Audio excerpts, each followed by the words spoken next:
Avant de commencer, dites-nous en commentaire quelle heure il est et d'où vous nous regardez. Commençons. La pluie tombait à verse cette nuit-là, transformant le désert en un labyrinthe de boue et d'obscurité. Caleb Eroer entendit frapper. 3 coups délibérés contre le bois usé, et il sut immédiatement que quelque chose n'allait pas. Aucun voyageur ne s'aventurait si loin dans les terres frontalières sans raison. Aucune femme ne parcourait ces routes. Pourtant, quand il ouvrit la porte, 4 d'entre elles se tenaient là, trempées et grelottantes, leurs yeux sombres reflétant la lumière de la lampe comme des animaux pris au piège. La plus âgée s'avança, l'eau dégoulinant de ses cheveux noirs, et prononça des mots qui lui glacèrent le cœur. « Nous sommes venus pour coucher avec vous. » Derrière elle, au loin, il entendit ce qu'elle entendait clairement aussi. Le bruit de chevaux avançant dans la pluie. Elles étaient chassées. La main de Caleb se crispa sur le cadre de la porte. La femme qui avait parlé, grande, avec une fine cicatrice lui barrant le menton, soutint son regard sans ciller. Ses sœurs se tenaient derrière elle par ordre de taille décroissant, comme des marches descendant en enfer. La plus jeune ne devait pas avoir plus de 18 ans, le bras enveloppé d'un tissu déjà imbibé de quelque chose de plus sombre que la pluie. « Vous devez partir, dit Caleb, savoir au qu'à force de ne pas servir. » Il n'avait pas parlé à une autre personne depuis des semaines. « Nous ne pouvons pas. » L'anglais de la femme était précis. « Appris quelque part de manière formelle. Les hommes qui nous suivent n'arrêteront pas. Nous fuyons depuis 3 jours. » Caleb regarda au-delà d'elle dans la tempête. Le paysage n'offrait aucun abri sur des kilomètres, à l'exception de sa cabane. Si quelqu'un les traquait, il serait là d'ici 1 heure. Tout son instinct lui hurlait de fermer la porte, de retourner à l'isolement qu'il avait soigneusement construit au cours des 2 dernières années. S'impliquer signifiait des questions. Les questions attiraient l'attention. L'attention signifiait que son passé le retrouverait. Mais la plus jeune vacilla, et la femme à la cicatrice lui rattrapa le coude. « S'il vous plaît, dit-elle, et ce simple mot portait plus de poids que n'importe quelle menace n'aurait pu en avoir. Nous savons ce que veulent les hommes. Nous vous le donnerons. Laissez-nous juste rester jusqu'au matin. » La façon dont elle le dit, plate, transactionnelle, comme si elle offrait un paiement pour du grain, fit se tordre quelque chose dans la poitrine de Caleb. Il avait déjà entendu le désespoir. C'était au-delà de ça. C'étaient des femmes qui avaient appris que leur corps était la seule monnaie que quiconque accepterait. Il recula et ouvrit la porte plus grand. Elles le dépassèrent rapidement, apportant l'odeur de la pluie, des bois et de quelque chose de métallique, du sang. Caleb referma la porte et se tourna pour les trouver toutes les 4 debout au centre de sa cabane d'une seule pièce, l'eau formant des flaques à leurs pieds. Elles portaient des vêtements qui avaient pu être beaux autrefois, des robes aux coutures soignées, maintenant déchirées et tachées de boue. La plus jeune saignait définitivement, son visage pâle à la lumière de la lampe. « Asseyez-vous, dit Caleb, désignant les chaises en bois brut près de la cheminée. Laissez-moi voir ce bras. » La femme à la cicatrice traduisit rapidement dans une langue qu'il ne comprenait pas. Les 3 plus jeunes la regardèrent, puis le regardèrent, leurs expressions prises entre la peur et quelque chose de plus difficile à nommer. Elles ne bougèrent pas. « Je ne vais pas vous faire de mal, dit Caleb. C'est ce qu'ils disent tous. » La femme s'interposa entre lui et ses sœurs, son langage corporel devenant défensif malgré son offre précédente. « Avant de prendre ce qu'ils veulent. » Caleb leva les 2 mains, paume en avant. « Alors nous allons établir quelques règles. Vous dormez là, il montra son lit dans le coin. Je dors ici, il désigna le sol près de la porte. Personne ne touche personne, sauf pour soigner les blessures. Au matin, vous me direz qui vous poursuit et pourquoi, et je déciderai de la suite. » Elle l'étudia un long moment, ses yeux sombres cherchant sur son visage le mensonge qu'elle s'attendait clairement à y trouver. Caleb garda une expression neutre, mais il sentit le poids de son regard comme une chose physique. Elle était belle d'une manière qui n'avait rien à voir avec la douceur. Que des angles vifs et des arêtes dures. La beauté d'une survivante. « Pourquoi » demanda-t-elle enfin. « Pourquoi ? Pourquoi nous aider si vous ne voulez rien en retour ? Parce qu'il y a 2 ans, je n'ai pas aidé et 3 femmes sont mortes. » La pensée surgit sans y être invitée et Caleb l'enfouit au plus profond de lui, là où elle devait rester. « Peut-être que je suis juste fatigué d'être seul, dit-il à la place. Ce n'était pas tout à fait un mensonge. Elle traduisit à nouveau, et cette fois les 3 plus jeunes se déplacèrent prudemment vers le lit. La femme à la cicatrice resta debout, l'observant. « Je m'appelle Ayana, dit-elle. Voici mes sœurs. Caleb. Caleb, répéta-t-elle, testant la forme de son nom. Vous devriez savoir que les hommes qui nous chassent ne sont pas des voyageurs ordinaires. Ce sont des marchands. Ils achètent et vendent des femmes comme nous, et ils ne pardonnent pas à ceux qui interfèrent avec leurs propriétés. Dehors, la pluie martelait les murs de la cabane. Mais en dessous, faible et se rapprochant, Caleb entendit ce qu'Ayana entendait clairement aussi. Le bruit des chevaux, et il se déplaçait rapidement. Caleb se dirigea vers la fenêtre et regarda à travers l'interstice des volets.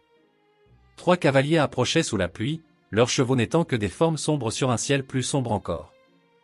Ils chevauchaient avec détermination, pas l'allure décontractée de voyageurs cherchant un abri. C'étaient des hommes qui savaient exactement où ils allaient.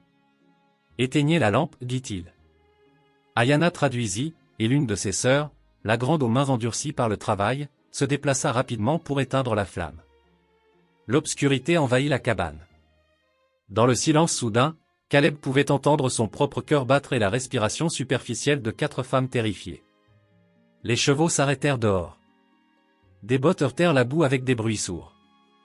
Puis le silence, à l'exception de la pluie. ROR appela une voix. On sait que t'es là-dedans. On cherche de la marchandise qui s'est égarée. 4 filles apaches. Tu les as vues? Marchandise? Le mot fit se contracter la mâchoire de Caleb. Il avait déjà entendu des hommes parler comme ça. À l'époque où il portait l'uniforme et suivait des ordres qu'il regretta plus tard. À l'époque où il se disait que ce qui arrivait aux femmes autochtones n'était pas son affaire. Je n'ai vu personne, cria Caleb en retour. Juste moi et la tempête. Une pause, puis un rire. Cruel et sachant. C'est drôle, ça.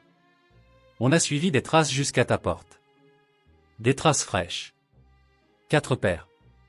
T'es sûr de vouloir nous mentir, ROR? Derrière lui, Caleb entendit la brusque inspiration d'Ayana. Elle se tenait assez près pour qu'il puisse sentir la chaleur émanant de son corps malgré ses vêtements mouillés. Assez près pour que son bras frôle le sien quand elle bougea. Le contact envoya quelque chose d'électrique à travers lui qui n'avait rien à voir avec la peur. L'homme qui demande s'appelle Dutch Carvey, murmura-t-elle, ses lèvres touchant presque son oreille. Il nous a achetés il y a 3 semaines à des hommes qui ont attaqué notre village. Nous nous sommes échappés il y a 2 jours. Il ne partira pas sans nous. Son souffle était chaud contre son cou. Caleb se força à se concentrer sur le problème immédiat plutôt que sur la façon dont son corps réagissait à sa proximité. « Combien d'hommes a-t-il avec lui » demanda Caleb à voix basse. 6. Ces 3-là ne sont que les chasseurs. Les autres attendent au camp avec plus de filles. Ouvre la porte, ROR. La voix de Carvey avait perdu son ton amical. On peut faire ça facilement ou difficilement. À toi de choisir. Le fusil de Caleb était appuyé contre le mur près de la porte, chargé et prêt. Il pourrait probablement en avoir un, peut-être 2 avant qu'il ne riposte, mais cela signifierait une fusillade avec 4 femmes piégées à l'intérieur d'une cabane en bois. Les murs n'arrêteraient pas les balles. Diable, ils arrêtaient à peine le vent. Il avait besoin de temps pour réfléchir. « Donnez-moi 1 minute, cria Caleb. Laissez-moi m'habiller. T'as 30 secondes. La main d'Ayana trouva son bras dans l'obscurité. Ses doigts s'enfonçant dans son avant-bras avec une force surprenante. Ne nous livrez pas à eux. S'il vous plaît. Quoi que vous vouliez de nous, nous vous le donnerons. Mais ne les laissez pas nous reprendre. Dans la faible lumière filtrant à travers les volets, Caleb pouvait voir son visage. Elle était terrifiée. Mais sous la peur, il y avait quelque chose de féroce. C'était une combattante qui avait été forcée d'offrir la reddition comme seule arme. « Je ne vous livre à personne, dit Caleb. » Les mots sortirent plus rauques qu'il ne l'avait prévu. « Mais j'ai besoin que vous me fassiez confiance. Pouvez-vous faire ça ?» Elle sonda son visage, ses yeux sombres reflétant le peu de lumière qui existait. Pendant un moment, sa main resta sur son bras, son contact brûlant à travers le tissu de sa chemise. Puis elle hocha la tête une fois. « Que faisons-nous ? Vous allez vous cacher.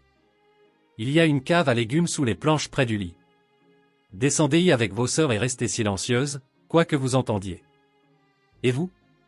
Je vais les convaincre que vous n'avez jamais été ici. Ils ne vous croiront pas. Je sais. Dehors. » La patience de Carvey était à bout. Le temps est écoulé, ROR. La porte vola en éclats avec un fracas de bois brisé et 3 hommes emplirent l'embrasure, revolver dégainé et sourire cruel. Ils trouvèrent Caleb debout, seul dans l'obscurité, les mains vides et levées. Mais ils trouvèrent aussi 4 paires d'empreintes de pas mouillées traversant son plancher. Et le sourire de Carvey s'élargit en quelque chose de sauvage.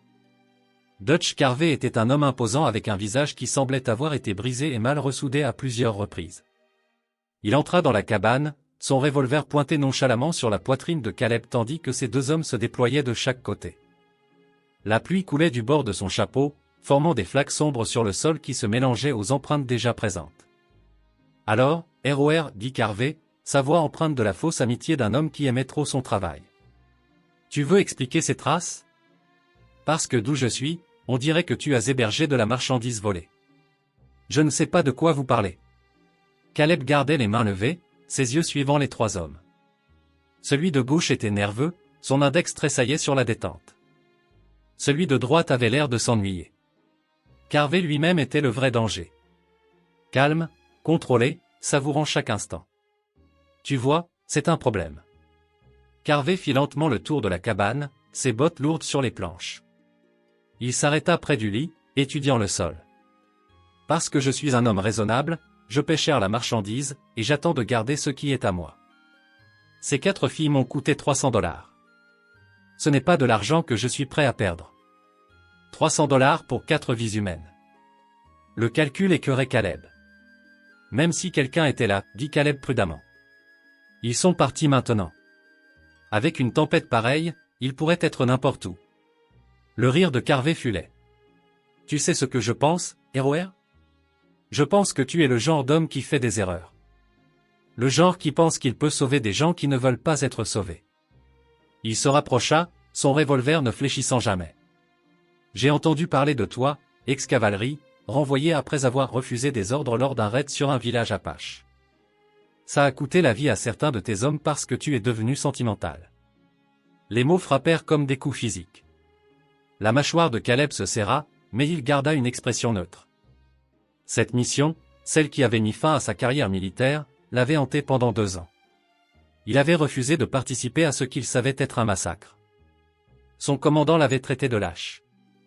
Caleb appelait cela la seule chose décente qu'il ait jamais faite sous l'uniforme, même si c'était arrivé trop tard pour compter.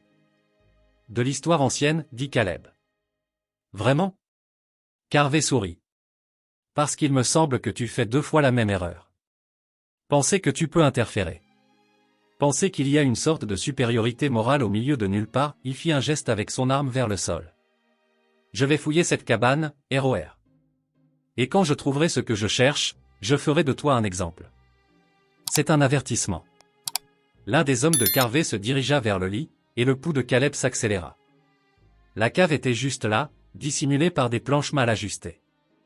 S'il la trouvait, s'il trouvait les femmes, tout empirerait rapidement. Attendez, dit Caleb. Carvey leva la main, arrêtant son homme. Enfin prêt à entendre raison.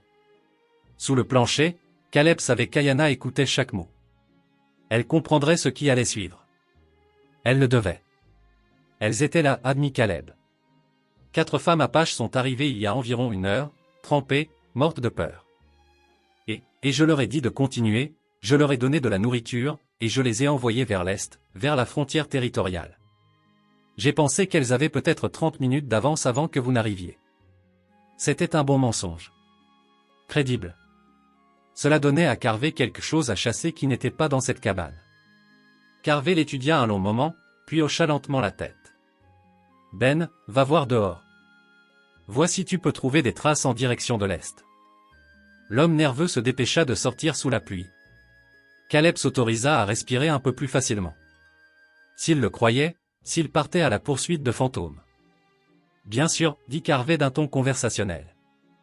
Tu pourrais mentir. Elles pourraient être encore ici, cachées comme des lapins. Il bougea soudainement, rapide pour un homme de sa corpulence, et pressa son revolver contre le front de Caleb. Alors, je vais quand même fouiller. Et si je les trouve, tu vas regarder ce que je leur fais avant de te mettre une balle dans le crâne. Compris? Le métal était froid contre sa peau. Dans le silence qui suivit, il entendit quelque chose qui lui glaça le sang. Dessous le plancher, à peine audible par-dessus la pluie, vint le son de quelqu'un qui toussait. Les yeux de Carvé s'illuminèrent de triomphe. Eh bien, dit-il doucement. Que avons-nous là? La toux reprit, faible et humide. La plus jeune sœur, celle qui avait le bras blessé. Caleb se maudit de ne pas avoir vérifié la gravité de la blessure. L'infection progressait vite dans de telles blessures, surtout dans l'humidité. Soulevez ces planches, ordonna Carvé à son homme restant, son arme ne quittant jamais la tête de Caleb. L'homme se dirigea vers le lit, mais avant qu'il ne puisse l'atteindre, les planches se soulevèrent par en dessous. Ayana émergea la première. Les mains levées, son visage sculpté dans la pierre. Elle sortit avec la dignité prudente de quelqu'un qui refuse de donner à ses ravisseurs la satisfaction de la voir ramper. Ses trois sœurs la suivirent, la plus jeune s'appuyant lourdement sur la plus grande. « Eh bien, bonjour, mesdames, dit Carvé, sa voix dégoulinant d'une fausse chaleur. Je vous ai manqué? Les yeux d'Ayana croisèrent ceux de Caleb à travers la cabane. Dans ce regard, il vit l'accusation, la résignation, et autre chose. Peut-être la compréhension qu'il avait essayé, que parfois essayer n'était pas suffisant. À genoux, dit Carvé aux femmes. Toutes. Elles s'agenouillèrent, leurs vêtements mouillés collant à leur corps. Carvé rangea son arme dans son étui et fit un encercle autour d'elle, inspectant sa propriété récupérée.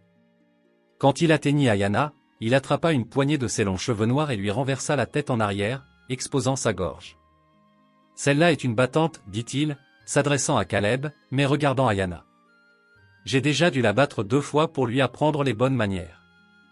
Je suppose qu'elle a besoin d'une autre leçon. Laissez-les tranquilles, dit Caleb. Les mots sortirent plus durs qu'il ne l'avait prévu. Ou quoi? Carvé lâcha les cheveux d'Ayana et se tourna pour faire face à Caleb. Tu vas m'arrêter? Tu n'es pas armé, en infériorité numérique, et complètement dépassé, petit soldat. Je te demande de les prendre et de partir. Tu as eu ce que tu voulais. Oh, je les prends. Mais d'abord, Carvé tira un couteau de sa ceinture, la lame attrapant la lumière de la lampe. D'abord, je pense qu'on doit s'assurer que tu comprends ce qui arrive aux hommes qui s'immiscent dans mes affaires. Il se dirigea vers la plus jeune sœur. Celle qui toussait. Ayana commença à se lever, mais l'homme de Carvé la repoussa au sol. Celle-là est déjà en train de mourir, dit Carvé nonchalamment. Infection au bras. Elle ne tiendra probablement pas la semaine. Elle ne vaut presque pas ce que j'ai payé pour elle. Il attrapa le bras blessé de la fille et elle hurla. Autant la battre maintenant. Ça m'évitera la peine de la nourrir. Non. Le contrôle d'Ayana céda finalement. Elle se releva d'un bond malgré l'arme maintenant pointée sur elle. S'il vous plaît. C'est ma sœur. Mon sang. Je ferai n'importe quoi. N'importe quoi. Le sourire de Carvé était prédateur. Eh bien, voilà qui est intéressant. Que peux-tu offrir exactement que je ne possède déjà? La mâchoire d'Ayana se contracta. Caleb pouvait voir la guerre qui se déroulait derrière ses yeux. L'orgueil contre le désespoir, la dignité contre la survie. Elle avait déjà fait ce calcul une fois ce soir, quand elle s'était tenue à sa porte et avait offert la seule chose qu'elle pensait que les hommes appréciaient. Il y a un camp, dit-elle enfin, sa voix vide. 2 jours au nord. D'autres femmes de notre village qui se sont échappées. 20, peut-être plus. Je peux vous y conduire. C'était un mensonge. Ça devait l'être, mais c'était un bon mensonge, livré avec juste assez de réticence brisée pour paraître vrai. Carvé l'étudia. Pourquoi trahirais-tu ton propre peuple? Parce qu'elle est ma sœur, ma famille. Les autres, la voix d'Ayana se brisa de manière convaincante. Ce ne sont que des femmes que je connaissais. Elles ne signifient rien comparé au sang. La plus jeune sœur comprit suffisamment d'anglais pour avoir l'air trahi. Un jeu d'acteur parfait, ou peut-être une vraie douleur d'avoir à dire de telles choses, même comme mensonge. Ayana ne la regarda pas. Carvé réfléchit un long moment. Puis il rengaina son couteau. Très bien, tu nous conduis à ce camp et je laisse ta petite sœur vivre pour l'instant. Il attrapa Ayana par le bras et l'attira près de lui. Son visage à quelques centimètres du sien. Mais si tu me mens, si on chevauche pendant 2 jours et qu'on ne trouve rien, je te ferai regarder pendant que je lui ferai des choses qui feront paraître la mort douce. C'est clair? Ayana hocha la tête une fois, son expression sculptée dans la glace. Bien. Carvé la poussa vers la porte. Rassemblez les autres. On part maintenant. Ces hommes s'exécutèrent, relevant les 3 jeunes sœurs. La plus jeune tenait à peine debout, fiévreuse et tremblante.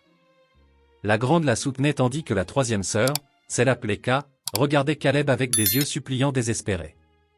Ayana se dirigea vers la porte mais s'arrêta en arrivant à la hauteur de Caleb. Juste un instant, sa main frôla la sienne, délibérée, persistante. Ses doigts étaient froids, mais sa paume était chaude, et le contact envoya de l'électricité dans son bras. « Merci d'avoir essayé, murmura-t-elle, si bas que lui seul pouvait l'entendre. Puis encore plus bas, le fusil. Quand ils auront le dos tourné. » Avant que Caleb ne puisse comprendre ce qu'elle voulait dire, Carver l'attrapa et la poussa à travers la porte sous la pluie. La cabane se vida de tout le monde sauf de Caleb et de l'homme que Carver avait laissé derrière. Celui à l'air ennuyé, qui pointait maintenant son revolver sur Caleb avec une indifférence désinvolte. « Le patron dit de s'assurer que tu ne suis pas, dit l'homme. Rien de personnel. » Il arma le chien. Dehors, les chevaux hennissaient et les selles craquaient. Il partait, ramenant les 4 femmes en enfer, et Caleb était sur le point de mourir, incapable de l'empêcher, tout comme il y a 2 ans. Comme toujours. Le fusil. Quand ils auront le dos tourné. La compréhension frappa Caleb une demi-seconde avant que le doigt de l'homme ne se resserre sur la détente. Ses yeux se tournèrent vers l'endroit où son fusil était appuyé contre le mur, trop loin, impossible à atteindre. Mais Ayana n'avait pas voulu dire qu'il devait l'attraper. Elle l'avait déplacé. L'explosion du coup de feu remplit la cabane, assourdissante dans l'espace clos. Mais Caleb plongeait déjà sur le côté alors que la balle déchirait l'air vide là où sa poitrine se trouvait. Il heurta durement le sol, roula, et sa main trouva ce qu'Ayana avait caché sous le bord de son cadre de lit. Son couteau de chasse, celui qu'il gardait attaché en dessous. Le tireur était rapide, tournant déjà son revolver pour suivre le mouvement de Caleb. Mais Caleb fut plus rapide. 20 ans d'entraînement dans la cavalerie ne disparaissaient pas juste parce que vous arrêtiez de porter l'uniforme. Il se releva de sa roulade d'un seul mouvement fluide, combla la distance avant que l'homme ne puisse tirer à nouveau, et enfonça le couteau vers le haut, sous la cage thoracique. Les yeux de l'homme s'agrandirent, son revolver tomba sur le sol avec un bruit sourd. Il émit un gargouillis humide et s'effondra. Caleb se tenait au-dessus du corps, les mains tremblantes, le sang chaud sur ses doigts. Il avait déjà tué des hommes, trop d'hommes dans des batailles et des raids qu'il avait tenté d'oublier, mais cela ne devenait jamais plus facile. Le poids de cet acte ne diminuait jamais. Il avait peut-être 3 minutes avant que Carver ne réalise que son homme ne revenait pas 3 minutes pour décider s'il allait vraiment recommencer. Poursuivre des gens qui ne lui appartenaient pas. S'ingérer dans des affaires qui ne lui apporteraient que plus d'ennuis. Il y a 2 ans, il n'avait pas poursuivi. Il avait laissé faire. Et 3 femmes étaient mortes parce qu'il avait choisi la sécurité plutôt que l'action. Pas cette fois. Caleb attrapa son fusil, vérifia la charge et fourra des munitions supplémentaires dans ses poches. Il enfila son manteau, trouva le chapeau à large bord qui empêchait la pluie d'entrer dans ses yeux, et s'arrêta sur le seuil. La cabane avait été son sanctuaire, son évasion du monde et de sa violence sans fin. Franchir cette porte signifiait renoncer à tout cela. Il pensa aux yeux d'Ayana dans l'obscurité, à la façon dont sa main s'était attardée contre la sienne, à l'intelligence féroce derrière sa terreur.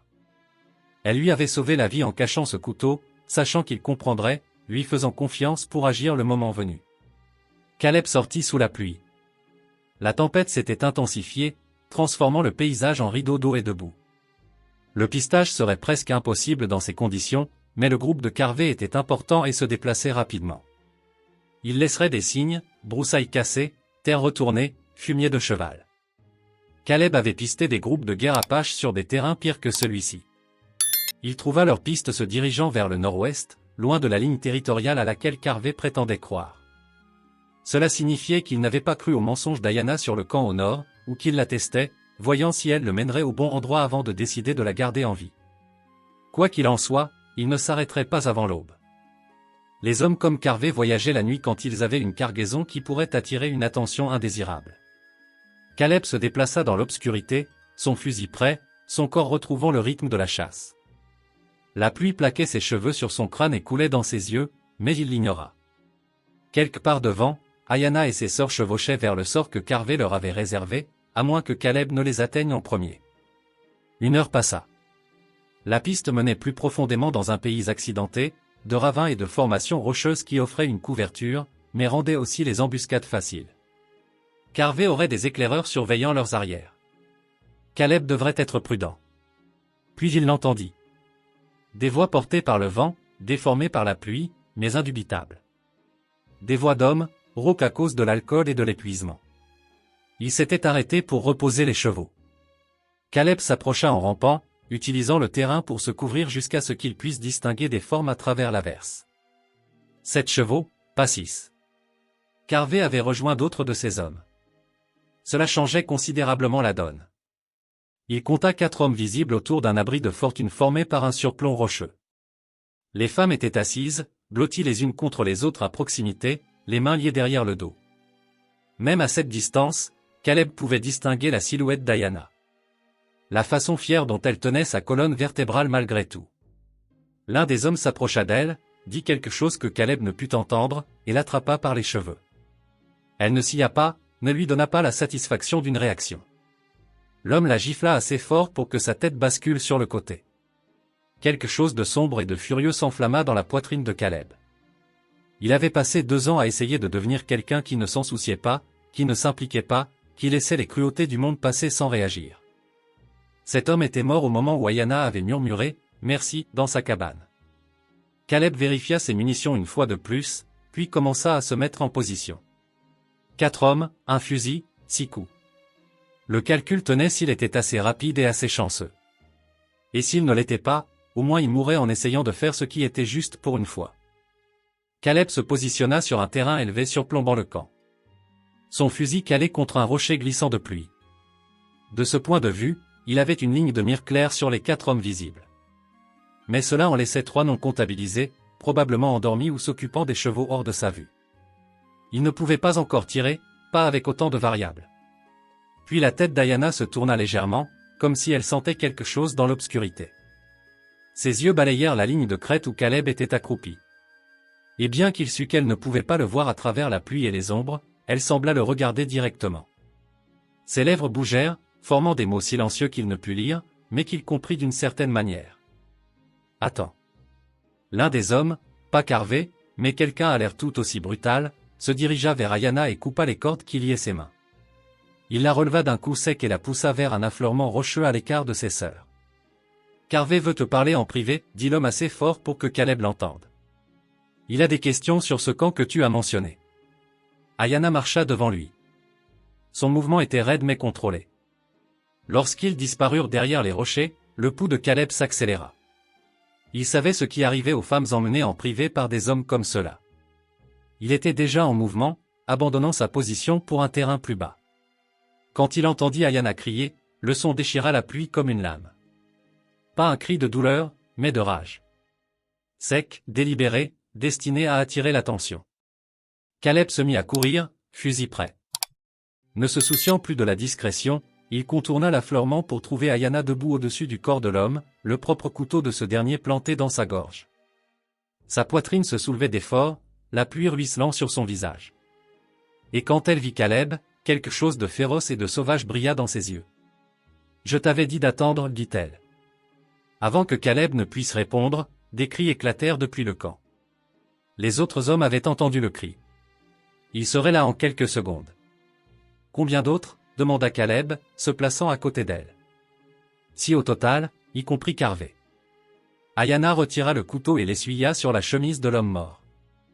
3 sont ivres. 2 dorment. Carvé est la seule vraie menace. Tes sœurs. Attachez mes indemnes.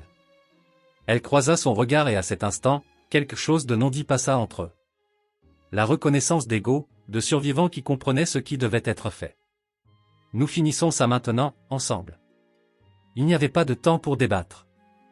Des bruits de pas martelaient le sol vers leur position. Caleb leva son fusil juste au moment où 2 hommes déboulaient derrière les rochers, revolver dégainé. Il tira 2 fois, les abattant avant qu'ils ne puissent tirer. Les détonations résonnèrent dans le ravin, incroyablement fortes. Il restait 3 hommes et Carvé. « Va chercher tes sœurs, » dit Caleb. « Prenez les chevaux et partez vers l'est. Ne vous arrêtez pas avant. » Non, la voix d'Ayana était de fer. « Je ne fuis plus. » Pas de lui. « Ayana ?» Elle attrapa son bras, ses doigts s'enfonçant dans sa manche avec une intensité féroce. Tu es revenu pour nous. Tu aurais pu rester en sécurité, mais tu es venu. Son visage était à quelques centimètres du sien, luisant de pluie, beau et terrible dans sa détermination. Maintenant, laisse-moi me battre à tes côtés. Avant que Caleb ne puisse argumenter, la voix de Dutch Carvey retentit dans la tempête. ROR, je sais que t'es là, espèce de stupide fils de... Tu as tué mes hommes. Tu as volé ma marchandise. Maintenant, tu as exactement une chance de t'en aller avant que je ne perde patience. Caleb et Ayanna échangèrent un regard.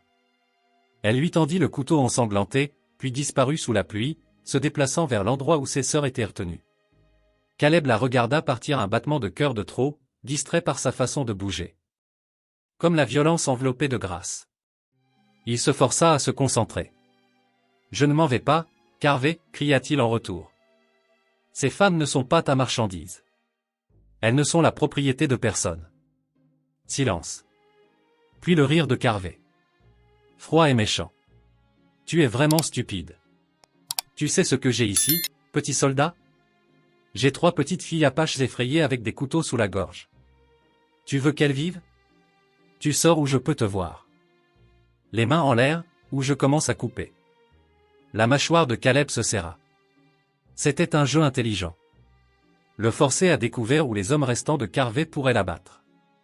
Mais alors la voix d'Ayanna déchira l'obscurité. Forte et provocante. Il ne nous a pas, Caleb. Nous sommes libres. Ne te rends pas. La confusion traversa Caleb, suivie de la compréhension. Ayanna n'était pas allée sauver ses sœurs. Elle les avait armées. Et maintenant, 4 femmes apaches qui avaient été achetées, vendues, battues et chassées étaient sur le point de montrer à Dutch Carvey ce qui arrivait quand la proie devenait prédateur. Les cris commencèrent un moment plus tard, et ce n'étaient pas les femmes qui criaient. Caleb courut vers le chaos, son fusil prêt, mais son doigt hors de la détente.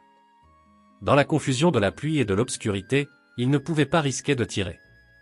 Pas avec 4 femmes quelque part dans ce désordre de violence. Il trouva le premier des hommes de Carvey titubant en arrière, une blessure au couteau sur le bras armé, incapable de tenir son arme. Nasha, la grande sœur aux mains endurcies par le travail, se tenait au-dessus de lui, du sang sur ses jointures et de la fureur dans les yeux. Quand l'homme tenta de se relever, elle lui donna un coup de pied sec dans les côtes et il resta à terre. Le deuxième homme gisait immobile près des chevaux, la gorge proprement ouverte. Kaya était accroupie à côté de lui, tremblante, le couteau ensanglanté toujours serré dans sa main. Elle leva les yeux quand Caleb s'approcha, ses yeux sauvages de choc face à ce qu'elle avait été forcée de faire. « C'est fini, dit Caleb doucement. Tu es en sécurité maintenant. » Mais même en le disant, il savait que ce n'était pas vrai. Pas encore. Dutch Carvey se tenait au centre du camp, son revolver pressé contre la tête de Tallulah. La plus jeune sœur gémissait, son bras blessé pendant inutilement à son côté, son visage pâle de fièvre et de terreur. L'autre bras de Carvey était enroulé autour de sa gorge, l'utilisant comme bouclier. « Lâche le fusil, ROR. » Carvey gronda. Du sang coulait d'une coupure au-dessus de son œil. Quelqu'un l'avait atteint avant qu'il n'attrape la fille. « Lâche-le ou je repeins les rochers avec sa cervelle. » Caleb abaissa lentement son fusil, son esprit parcourant les scénarios. À cette distance, sous cette pluie, avec Carvey utilisant Tallulah comme couverture. Il n'y avait pas de tir net. Toute tentative tuerait la fille. « Laisse-la partir, dit Caleb. Tes hommes sont morts ou mourants. Tu n'as plus aucun moyen de pression. J'ai ce moyen de pression juste ici. » Carvey secoua Tallulah assez fort pour la faire crier. « Et j'ai 6 balles qui disent que je sors d'ici vivant. Où vas-tu aller? » La voix d'Ayanna vint de derrière Caleb, stable et froide. « Tes chevaux sont partis. Ton camp est détruit. Tes affaires sont terminées. » Elle apparut à côté de Caleb. Et la voix fit se serrer quelque chose dans la poitrine de Caleb. Elle était trempée de pluie et de sang. La plupart n'étaient pas le sien. Et elle se déplaçait avec le calme dangereux de quelqu'un qui avait franchi une ligne et trouvé la liberté de l'autre côté. « Espèce de petite virgule, siffla Carvey. J'aurais dû te tuer le premier jour. » Oui, acquiesça Ayanna. Tu aurais dû. Puis tout arriva en même temps. Tallulah, malgré sa fièvre et sa peur, devint soudainement molle dans l'emprise de Carvey, un poids mort qui le déséquilibra juste une seconde. Ayana était déjà en mouvement, parcourant la distance à une vitesse impossible, et Caleb comprit ce qu'elle faisait un battement de cœur avant qu'elle ne le fasse. Elle lui donnait le tir. Le fusil de Caleb monta, souple et rapide. Des années d'entraînement prenaient le dessus. Carvey essaya de s'ajuster, essaya de viser Ayana à la place, mais elle était trop proche et bougeait trop vite. Son revolver se dirigea vers sa poitrine. Caleb tira. La balle atteignit Carvey dans l'épaule, le faisant tournoyer sur le côté et arrachant l'arme de sa main. Il lâcha Tallulah, qui s'effondra dans la boue. Ayana le frappa comme une tempête, enfonçant son épaule dans son côté blessé et le projetant durement au sol. Ils roulèrent dans la boue. Carvey se débattant malgré sa blessure, ses mains trouvant la gorge d'Ayana. Elle lui griffa le visage, visant ses yeux. Tous deux au-delà des mots maintenant. Juste l'instinct de survie pur. Caleb courait avant même qu'il n'arrête de rouler, mais Nasha arriva la première. Elle ramassa le revolver tombé de Carvey à deux mains et le pointa sur sa tête avec la délibération prudente de quelqu'un qui avait imaginé ce moment 1000 fois. Nasha, non. Ayana cracha les mots alors même que les mains de Carvey se serraient sur sa gorge. Nous ne sommes pas comme lui. Nous ne devenons pas lui. Les mains de Nasha tremblaient. Le revolver vacillait. Derrière elle, Kay et Tallulah regardaient avec des yeux vides.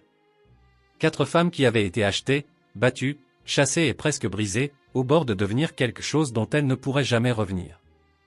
Laisse la loi s'en charger, dit Caleb calmement, bien qu'il ne fût pas sûr qu'il y ait une loi si loin dans ce nulle part qui se soucierait de ce qui arrivait aux femmes apaches. Carvey rit, du sang bouillonnant à ses lèvres. Quelle loi tu penses que quelqu'un en a quelque chose à? Le poing d'Ayana l'attrapa à la gorge, coupant court à ses paroles. Elle se libéra de son emprise et se leva, respirant difficilement, regardant fixement l'homme qui avait fait d'elle et de ses sœurs de la marchandise. Nous ne le tuons pas parce qu'il n'en vaut pas la peine, dit-elle enfin. Nous le laissons vivre avec la connaissance que 4 femmes qu'il a essayé de briser sont la raison de son échec. C'est une punition suffisante. Elle se tourna vers Nasha et abaissa doucement les mains de sa sœur. Le revolver tomba dans la boue. Carvey essaya de se relever, mais la botte de Caleb sur son épaule blessée le maintint au sol. Le bureau du marshal territorial est à 2 jours au sud, dit Caleb. On l'emmène là-bas. Laissons-les décider de ce qui se passera ensuite. Ayana croisa son regard. Et dans ce regard, il y avait tout ce qu'ils avaient traversé. La terreur et la confiance, la violence et la survie. Quelque chose avait changé entre eux dans les heures qui s'étaient écoulées depuis qu'elle s'était tenue à sa porte et avait offert la seule chose qu'elle pensait qu'il accepterait. Maintenant, elle savait qu'il avait accepté quelque chose de entièrement différent.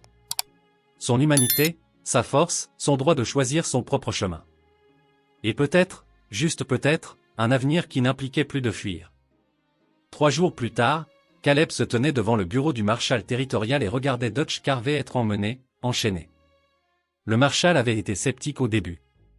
4 femmes apaches accusant un traître blanc de trafic était le genre d'affaire que la plupart des hommes de loi ignoraient.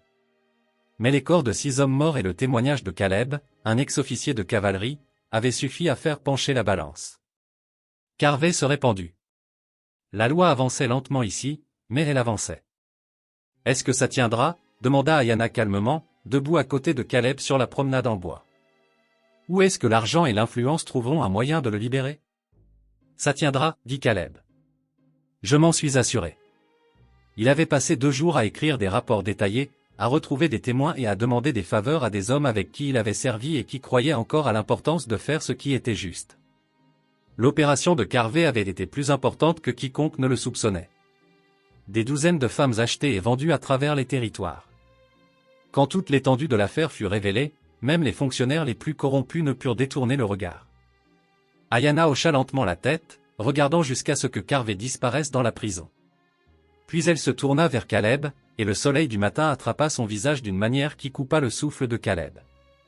Sans le désespoir et la peur qui avaient défini leur première rencontre, il pouvait la voir clairement maintenant, forte, intelligente, belle de la manière des gens qui ont survécu à ce qui aurait dû les briser. « Que vas-tu faire maintenant » demanda-t-elle. Caleb s'était posé la même question. Sa cabane était toujours là, offrant toujours l'isolement qu'il pensait vouloir. Mais quelque chose avait changé en lui pendant cette nuit sous la pluie. L'homme qui s'était caché du monde pendant 2 ans était parti, consumé par le simple acte de choisir de s'impliquer à nouveau. Je ne sais pas encore, admit-il. Et toi? Mes sœurs et moi, nous allons rentrer chez nous, dans ce qui reste de notre village. L'expression d'Ayana devint distante. Ce ne sera pas pareil. Trop de choses ont été prises. Mais c'est là qu'est notre place. C'est un long voyage, dangereux. Nous avons survécu à pire. Un fantôme de sourire toucha ses lèvres. Et nous savons comment nous battre maintenant. Ils restèrent dans un silence confortable, ni l'un ni l'autre tout à fait prêts à dire au revoir, sachant tous deux que c'était inévitable. Leurs chemins s'étaient croisés dans la violence et le désespoir, mais ces chemins menaient à des destinations différentes. Puis Ayana se tourna pour lui faire face, ses yeux sombres sérieux. Cette première nuit, quand nous sommes venus à ta porte, j'ai dit des choses terribles. J'ai fait une offre qui me faisait honte au moment même où je prononçais les mots. Tu essayais de survivre, dit Caleb. Oui, mais j'avais aussi tort sur qui tu étais. Sur ce que tu voudrais de nous. Elle se rapprocha. Assez près pour qu'il puisse sentir la pluie encore accrochée à ses cheveux malgré la matinée sèche. Je pensais que tous les hommes étaient les mêmes. Que la seule valeur que nous avions était dans nos corps. Notre soumission. Tu m'as prouvé le contraire. Ayana. Elle posa un doigt sur ses lèvres, le faisant taire. Le contact était électrique, délibéré, rien à voir avec le contact désespéré dans sa cabane. C'était un choix, pas une nécessité. Laisse-moi finir, dit-elle doucement. Tu nous as donné quelque chose de plus précieux que la sécurité. Tu nous as rendu notre capacité à choisir, à nous battre, à déterminer notre propre valeur.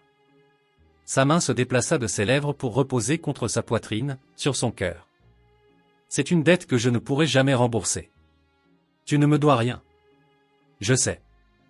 Son sourire s'élargit légèrement. C'est pourquoi je veux te donner quelque chose quand même. Elle se hissa sur la pointe des pieds et l'embrassa. Doux au début, puis plus profond, sa main s'enroulant dans sa chemise. Cela ne dura qu'un instant, mais à cet instant, Caleb sentit 2 ans d'isolement se fissurer comme la glace au printemps. Quand elle se retira, ses yeux contenaient à la fois de la tristesse et de la chaleur. Un meilleur souvenir que celui avec lequel nous avons commencé, dit-elle. Pour que tu te souviennes que toutes les rencontres sous la pluie et dans l'obscurité ne se terminent pas en tragédie. Avant que Caleb ne puisse répondre, Nasha apparut à l'entrée de la pension où elles avaient passé la nuit. Nous sommes prêtes, dit-elle dans un anglais hésitant, puis elle sourit timidement à Caleb. Merci, Caleb ROR. Pour tout. Ka et Tallulah émergèrent derrière elle. Le bras de Tallulah était maintenant correctement bandé, la fièvre tombait grâce aux médicaments du médecin de la ville. Elle avait l'air encore fragile, mais vivante, en voie de guérison. Les 4 sœurs se tenaient ensemble. Non plus victimes des circonstances, mais survivantes qui avaient reconquis leur libre arbitre. Elles partirent alors que le soleil montait plus haut. 4 femmes à cheval, se dirigeant vers le nord, vers chez elles. Ayana regarda en arrière une fois, sa main levée en signe d'adieu, et Caleb leva la sienne en réponse. Il les regarda jusqu'à ce qu'elles disparaissent au loin, puis tourna vers le sud. Pas vers sa cabane, pas vers l'isolement. Le marshal avait mentionné d'autres affaires, d'autres femmes qui avaient besoin d'aide, d'autres situations où quelqu'un prêt à s'interposer pourrait faire une différence. Caleb avait passé 2 ans à fuir la culpabilité de l'inaction. Peut-être était-il temps de passer le reste de sa vie à courir vers quelque chose. En chevauchant, il pensa aux mots d'Ayana à sa porte cette première nuit. Des mots destinés à assurer leur survie par le seul moyen qu'elle pensait disponible. Comme ils avaient eu tort tous les deux sur ce qui serait demandé et ce qui serait donné.